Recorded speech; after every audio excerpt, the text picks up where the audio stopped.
ప్రయత్నించండి. ఏసన్ గారు వాళ్ళ గురువు గారు ఒక మాట చెప్పారంట, కూర్చొని తినొద్దు, పడుకొని నిద్రపోవద్దు. మీకు అర్థమవుతుందా? కూర్చొని చెప్పాలి పూరించండి. రేపు పూరీలు పచ్చడి తెప్పిద్దాం. ఏంటంటే కూర్చొని తినవద్దు, పడుకొని నిద్రపోవద్దని వాళ్ళ గురువు గారు, అంటే సేవ నేర్పించిన దైవజనులు ఏసన్ గారు చెప్పారంట. ఎవరైనా కూర్చొని కదా తినేది, భోంచేసినప్పుడు కూర్చోవాలి కదా, నిద్రపోవాలన్నప్పుడు పడుకునే కదా నిద్రపోతారు.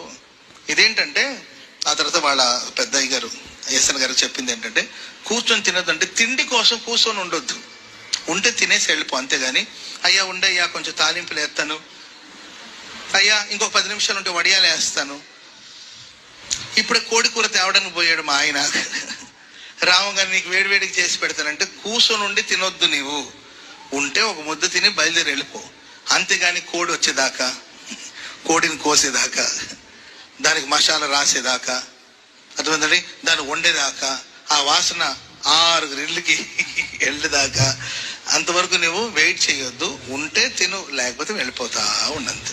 అది కూర్చొని తినకూడదు.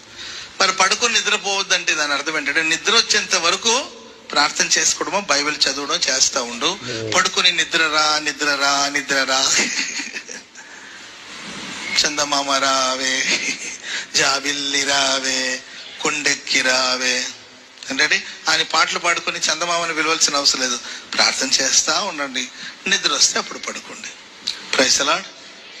హల్లెలూయా.